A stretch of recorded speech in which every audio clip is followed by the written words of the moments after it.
El gran conflicto de Oriente Próximo entre Israel y Palestina se remonta a tiempos bíblicos. Seguro que habréis escuchado que todo se remonta a los tiempos de los filisteos, nombre dado al pueblo que habitó en la llanura filistea de Palestina. Filisteo en hebreo significa Palestín, y efectivamente nos remontamos al 1200-800 a.C. Las 5 ciudades-estado de los filisteos eran Gaza, Asdod, Ascalón, Gat y Ecrón.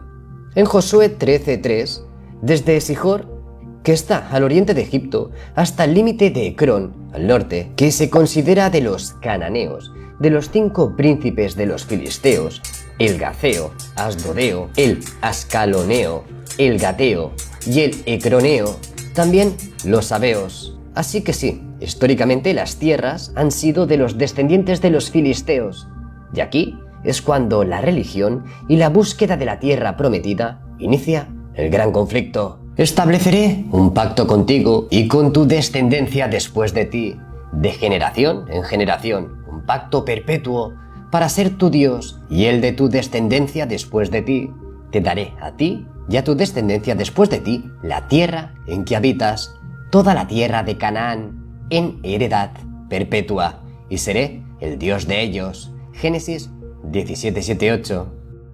Pero para comprender este suceso, desde un punto de vista histórico bíblico, debemos de remontarnos al origen del pueblo hebreo, la descendencia de los pueblos.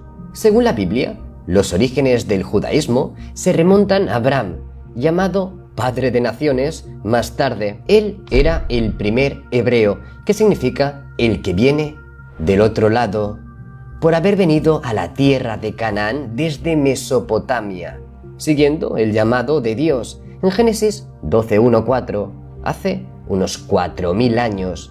Y como todos sabéis, Yahvé le cambió el nombre a Abraham, que significa padre de naciones. Abraham fue hijo de Terá, en la genealogía judía de Noé. Su familia moraba en Ur de Caldea y eran todos idólatras.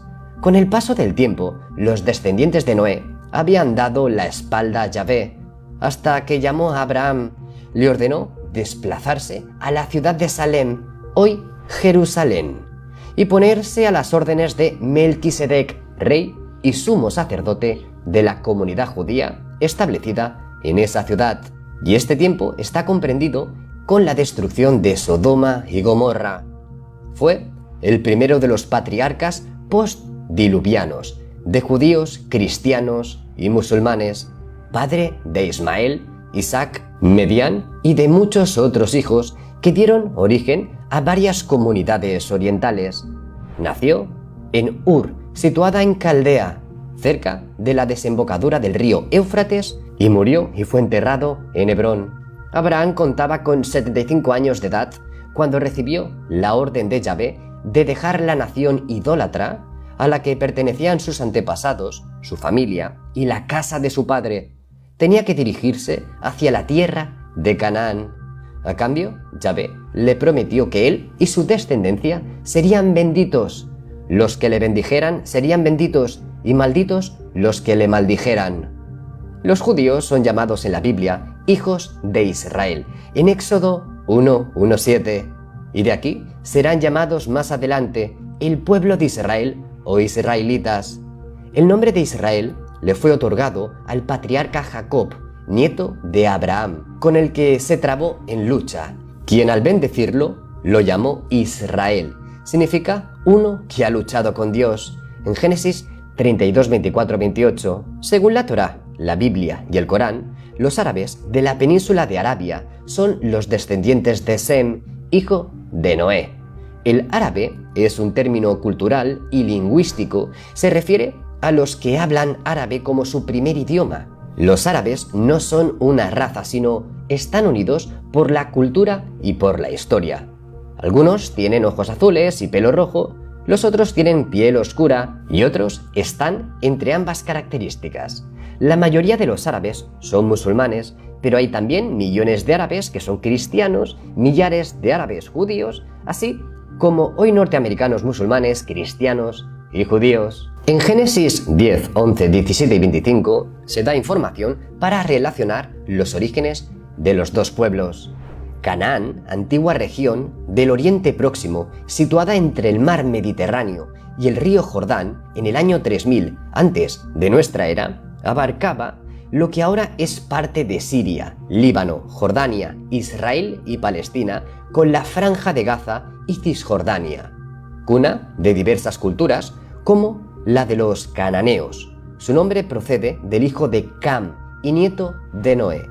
Y como dicen los antiguos escritos de la Biblia, la historia de Canaán fue la de un pueblo maldito. En Deuteronomio 20, 16, 18 dice así: pero de las ciudades de estos pueblos tu Dios te da por heredad, ninguna persona dejarás con vida, sino que los destruirás completamente: al ateo, al amorreo, al cananeo, al fereceo, al heveo y al jebuseo, para que no os enseñen a hacer según todas las abominaciones que ellos han hecho a sus dioses, y pequéis contra Yahvé, vuestro Dios. Y en este punto podemos empezar a comprender cómo ese Dios antiguo lo que quería era eliminar toda esa gente que le estorbaba. Así que los herederos de la cultura cananea en la zona de lo que es el Líbano acabaron siendo los habitantes de estas ciudades-estados fenicias, como Biblos, Tiro y Sidón, que tienen una continuidad con la cultura cananea desde la Edad de Bronce y entrando también en la Edad de Hierro a partir del año 1200 a.C. con la civilización fenicia y algunos elementos de las civilizaciones siria o incluso de la israelita. Pero se habla de una continuidad cultural. Los llamados pueblos del mar, como el de los filisteos que menciona la Biblia, formaron reinos que asumieron una cultura cananea evolucionada, transformada y adaptada. Los fenicios también la mantuvieron. En cambio, en las zonas montañosas de Israel hubo una cultura rural distinta, pero en un espacio tan pequeño, a medida que esos territorios dejaron de estar bajo el dominio de Egipto, se establecieron lazos y contactos. Por tanto, no hay una desaparición de la cultura cananea, hay una reducción de su área de influencia y una transformación por la llegada de nuevos elementos culturales. Y bien, después de la Segunda Guerra Mundial, cuando las Naciones Unidas le dieron una porción de tierra de Israel a los judíos, la tierra en ese tiempo estaba habitada primeramente por los árabes, los palestinos. La mayoría de los árabes protestaron vehementemente en contra de que la nación de Israel ocupara esa tierra. Las naciones árabes se unieron y combatieron a Israel en un intento por sacarlos de esa tierra, pero a fin de cuentas fueron derrotados por Israel. Desde entonces ha habido una gran hostilidad entre Israel y sus vecinos árabes. Y muchos me preguntáis cuál es mi opinión al respecto. Mi opinión es clara y concisa: no a la destrucción. Pero ya sabemos todos cómo funciona este mundo. Poco a poco Israel ha ido creciendo en territorio y echando de todas las maneras posibles al pueblo palestino, y eso no está bien. No entiendo por qué no se puede convivir con respeto y cariño, todos juntos, aunque no tengamos ni compartamos el mismo credo. No está bien que el fuerte se aproveche del débil. Y como conclusión, solo decir que cese esta masacre y que los actos de terror de ambos lados paren de una vez, porque el que mata a espada, muere a espada. Amigos, me despido y espero que os haya gustado este vídeo histórico bíblico.